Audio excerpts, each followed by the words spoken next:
Welcome to episode 3 of the Haunting Tales of America. We are your hosts, David and Dawn.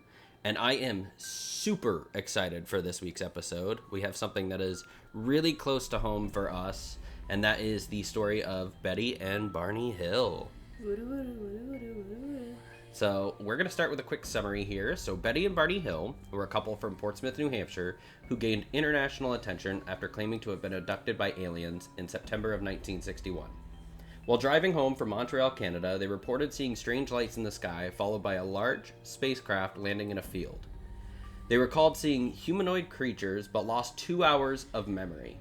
When they returned home, they noticed physical evidence of the encounter, including Betty's torn dress and Barney's damaged shoes, although they couldn't remember how it happened.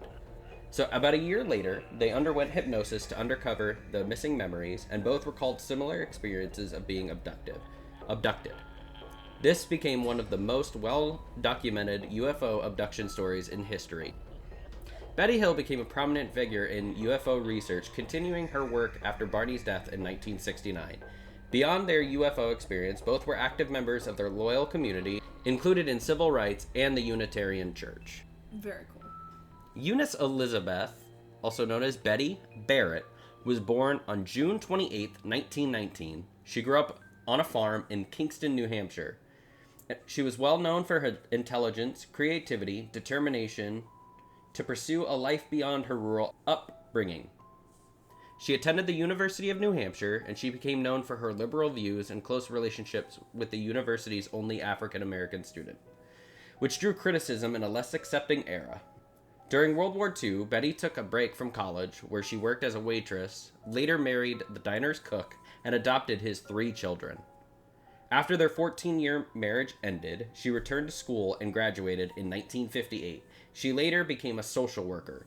She was resourceful and independent, and she actually used her divorce settlement to buy a home in Portsmouth, New Hampshire. Smart lady. Very smart lady. Barney Hill was born July 29th, 1922, in Newport News, Virginia.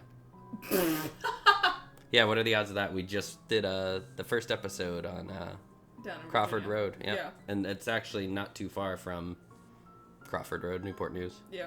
He became a determined civil rights activist after a challenging early life. His family moved to Philadelphia shortly before graduating high school, and during World War II, he joined the Army and served as a truck driver. After sustaining injuries in a grenade accident, Barney was honorably discharged in 1943, where he returned home and married his first wife, Ruby Horn. They later had 2 children. In the mid-1950s, while vacationing in New Hampshire with his first wife, Ruby, Barney met Betty Hill. Following his divorce, he and Betty married, though it took some time for Barney to leave Philadelphia and settle in her hometown of Portsmouth. Well, funny enough, he was actually a postal worker in Boston. Yo! He would face a grueling 90-minute commute, and he struggled with the emotional toll of relocating to a mostly white New England community. The couple were married for a little over a year and were working opposite shifts. Betty and Barney Hill decided to take a belated weekend honeymoon with their dog, Delcy, in the fall of 1961. On the night of September 19th, 1961, at roughly 10:30 p.m., Betty and Barney Hill were driving back to their home in Portsmouth, New Hampshire, from a weekend vacation in Niagara Falls, when they experienced what they later reported as a UFO encounter. Wasn't this encounter through the notch? Well, we'll get to that, because just south of Lancaster, New Hampshire, Oh, yeah. Betty noticed a bright light in the sky that moved upward near the moon and Jupiter. It was behaving erratically and growing in brightness. She asked Barney to pull over at a picnic area near Twin Mountain. Using binoculars, Betty saw the oddly shaped object with multicolored lights crossing the moon. While Barney initially believed it to be a commercial airliner, it suddenly descended towards them, leading him to realize it wasn't a plane. As they continued driving slowly through the Franconian Notch, they watched the silent, rotating craft move unpredictably across the sky. At one point, passing over a mountain restaurant and emerging near the Old Man of the Mountain, near Indian Head, the object rapidly descended and hovered roughly 100 feet above their car. Barney armed himself with a pistol, stepped out, and saw 8 to 11 humanoid figures inside the craft, dressed in a glossy black uniform, with one figure communicating telepathically, telling him to, quote, "stay where you are and keep looking." Hold up. This man had a pistol in New York and or Canada. Yes, actually. That was one thing that I also read about, is they were very nervous about trying to cross the border with the said pistol. You got to remember, it's a very different time. And then one other thing that I also read that I didn't add in this, but I probably should have, is the reason they made the straight shot home was they were afraid of the prejudice and how the couple were going to be treated in like a Montreal area trying to book a hotel. The craft deployed red lights from bat-wing-like fins and extended a structure from underneath. As it moved closer within 50 feet overhead, Barney ran back to the car. As they fled, the Hills heard a beeping sound and entered a dazed state, later regaining awareness near Concord, New Hampshire, with no memory of how they got there. And Concord's a ways away from Franconia. Oh, yeah, especially through the Notch. So, I mean, they lost quite a bit of time there. Now, that's funny because when you say that, I really don't think it's 2 hours from the Notch to Concord. Yes it is. Really? If you do the speed limit. That's a good point. Let's talk about some of the dreams that they were having, because this is really interesting. 10 days after the alleged UFO encounter, Betty Hill began experiencing intense dreams over a 5 consecutive night period. These dreams left a lasting impression, despite never reoccurring afterwards. She initially mentioned them to Barney, who was sympathetic but not overly concerned. In November of 1961, Betty wrote down the dreams in as much detail as possible. She described being stopped at a roadblock by small men in uniforms with military-style caps, who led her and a seemingly entranced Barney into a forest. The beings appeared almost human, with grayish skin, black hair, dark eyes, and bluish lips. Now, do you think that these dreams are what actually happened, or just her brain trying to make up an excuse for, or is it trying to blankly fill in gaps? Maybe. But I don't know, maybe it's also a trauma experience, or a trauma dump of the brain. You know what I mean? Like, it's just so traumatic and so, and whatever they did to her later on, which sounds weird, but it's nothing super crazy. Oh, because the media at the time wanted to just sweep everything under the rug and be like, no, nothing actually happened. They saw nothing. They're not credible. Actually, believe it or not, they were all in newspapers all over. I don't know how much they had as far as men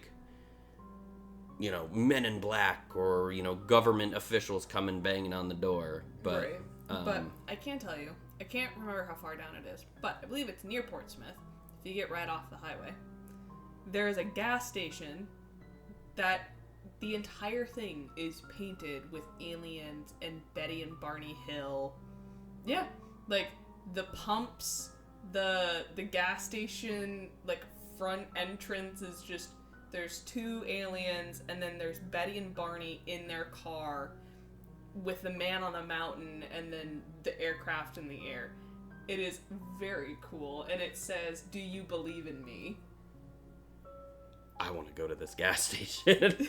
We have to go. I didn't know that was a thing. Yes, it is a thing. And I only saw it one time when I was traveling with my mom. Nice.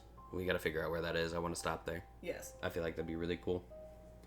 After an unclear sequence of events, she and Barney were returned to their car, where the leader invited them to watch the craft depart before they resumed their journey home. So this is where we're going to get a little bit more into afterwards and a lot of the hypnosis and stuff. Yep. And this is pretty interesting. No, I knew about the hypnosis a little bit. Mm-hmm. From what you're saying, it sounds like they had more than just one session? They definitely did, and the other thing that they did with the hypnosis is they also separated the couple. So they couldn't, so they could get experiences from both without having conflicting Stories, exactly. So we'll start here. So through repeated hypnosis sessions, Betty and Barney each independently described what they believe had occurred, and their accounts closely aligned, despite neither knowing what the other had said until much later. Under hypnosis, they claimed that they were taken separately onto the craft, where they were treated kindly by the beings. They were allegedly given a hypnotic suggestion to forget the experience, which explained their memory loss, and only through hypnosis were the memories recovered. Oh. The other thing that they had said is that they were treated really well, but they said it was more of like an experience of how you would treat like an animal. Like a domesticated dog or like a cat or something like that is how they felt like it was, more than like... Well, if you're interacting with like an otherworldly being who, let's be honest, has much more understanding and brain power than we do, yes, I'd hope to be treated like a domesticated dog. Okay, I guess that's one way to put it. Well, I feel like at that point I'm not gonna be like murdered. That's true. I guess the way that I think about it is you're so far advanced, like, right, good little human, you know, right. Like tufts the hair, you know. I guess that makes sense. So during hypnosis sessions with Dr. Benjamin Simon, Barney Hill recalled that his binocular straps broke as he fled from the UFO. Although he initially drove away, he soon felt an uncontrollable urge to pull off the road and drive into the woods, where he saw 6 figures standing in a dirt path. The car stalled, 3 of the beings approached, and Barney described them as resembling those from Betty's hypnosis account. I want to know where he was just like, yep, turn here. Well, you gotta remember, this was a very long time ago, so I don't think things were as established as they are now. Yo, it's probably a walking trail now. Maybe? Who knows? I'd love to know where all this occurred and be able to go there. I think that'd be super neat. He was especially disturbed by their eyes, which he said had a powerful hypnotic effect, vividly describing them as, quote, pressing into his own. Unlike Betty, who reported a verbal conversation with the, quote-unquote, leader in English, Barney said the beings spoke in an unintelligible mumble and communicated with him through what he described as, quote, thought transference. Thought transfer? What the frig is that? Telepathically. Ooh. So being able to exchange thoughts with one another. Isn't that cool? That's cool. That's what they called it at the time, was thought transference, but it's later revealed to be telepathy, so telepathic communication. Oh, yes, thanks to the CIA. MK Ultra. MK Ultra. Okay. That makes more sense, because I was like, where the hell are you going with this? MK Ultra. Under hypnosis, Betty's recollection closely resembled the dreams that she had about the UFO abduction, though there were notable differences in how she was captured and released. The appearance of the beings, the technology aboard the craft, and despite these variations, her and Barney's accounts were largely consistent with each other during their separate hypnosis sessions. So they had what they called the star map. Okay. In 1966, the Hills story caught the attention of Marjorie Fish, an Ohio schoolteacher and amateur astronomer. Curious about the star map Betty Hill claimed to have seen aboard the craft, Fish theorized it might represent real celestial bodies. She visited Betty in August of 1969 to learn more. Betty explained how she had drawn the map in 1964 under post-hypnotic suggestion, instructed to do so only if she could recall it clearly and without consciously thinking. Yo, that's weird though. Okay, so she was asked to draw this star map. That sounds very similar to oh god, it was an MK Ultra thing, but basically they were given pictures and words and they had to correlate it, and they could draw whatever somebody else was thinking of in the next room. So somebody would be like, oh, red wall, and the person in the next room would be literally under hypnotic suggestion, and they would draw a red wall or whatever it was. So it kind of makes you think, like, what were these sessions like? And who were these people that were giving these hypnotic... Yeah, that's true. Who like, was it an MK Ultra? 1953 was when MK Ultra started. So this falls within the timeline. Dang. Of MK Ultra's sessions. Well, I wonder how much they actually knew about hypnosis and stuff during this time period. This is weird. I don't know any correlation of this, but there is an Operation Northwoods from 1962. The map, as Betty described it, appeared three-dimensional, like looking through a window with glowing, tinted stars on a flat, thin material. So one thing that I should touch that I maybe should have added to this, although I didn't really think about it until just now, they correlated it to almost like a hologram. Ooh. Yeah. Though she couldn't confirm if the image would appear 3D from all angles, she estimated the map was about 3 feet wide and 2 feet high. Viewed from 3 feet away, Betty recalled the most prominent stars, which were connected by lines, along with small, distinct triangles off to one side. The absence of a star-dense area suggested the map, if real, depicted local stars rather than the broader Milky Way. Ooh. Mm-hmm.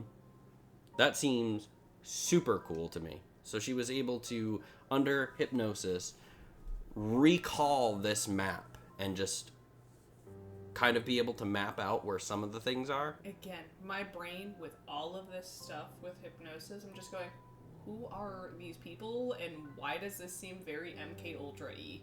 It was a doctor, I believe it was Dr. Simon, who was conducting these hypnosis experiments and stuff. And I don't know much about him. I just know that there are some stories as far as like their hypnosis, but I don't think they go super far into detail from what I was reading. Mm-hmm. And I had a couple of different sources that I went through for the hypnosis and the outcome of it as far as that, and then the map. So the map that has a really cool website to check out for that, and they go through like a whole list of different things in regards to the hills, and that website is gravitywarpdrive.com. So I highly suggest looking that up and checking out the map. Apparently it is a common theory that they were a part of an MK Ultra study. Really? Yes. That is cool. I didn't see much as far as theories, because a lot of people are either set in stone, this happened, or nope, complete ridiculous. Mm-hmm. But I think it is too far out there to be absolutely nothing, in my wholesome opinion. Like, you have to think, these people were a interracial couple from an era where it was still kind of frowned upon, especially in this kind of area, a majority white area. Yep. Why bring the attention to themselves more?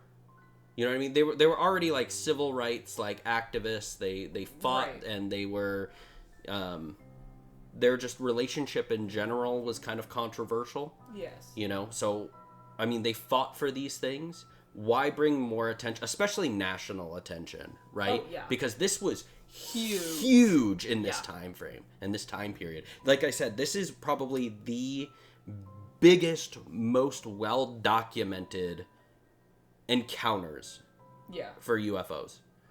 And it's amazing. And the best part is this is very local for us. We're talking like 15 minutes up the road, if that. Yeah. We drove through the Notch today. We did, yes. So, very local for us. I love this story. And I didn't know a lot, but I knew a bit, like enough to pique the interest. But going into this, I was like, I cannot wait to learn more about this experience, the hypnosis, the map, the, like all of this was super cool and super interesting. And like I said, really do your research and look into this gravitywarpdrive.com. They have, like, they talk about the Zayden Reticuli. They talk about, like, the star map, Betty and Barney Hill. Yep. Like, super cool, interesting. Now, the one thing that I will say is when you walked by... I immediately thought Heaven's Gate cult, because it is very much set up like the Heaven's Gate cult website back in the day. Yeah, it looks very similar to that, but I think it's just, like, the image, the background image, the text, It all kind of has that same kind of Heaven's Gate look to it. But I swear, this thing was awesome to read through and look at, and that's where I got a lot of the information about the map. Awesome website. Check it out. I will also leave my sources down below, like I always do, or in the video. Amazing amount of information. Alien gas station in New Hampshire. Oh, yep, okay. It's the Lincoln gas station. It's the alien gas station in Lincoln. It's called the Notch Express. Excuse me, in Lincoln? It's in Lincoln? Dude, what the fuck? We've been out there. Quite a bit. Oh, no, this is only one. Okay, this is a different one, but... There are multiple? Apparently, this isn't the right one, but... Oh, that's super neat. Oh, that's so cool.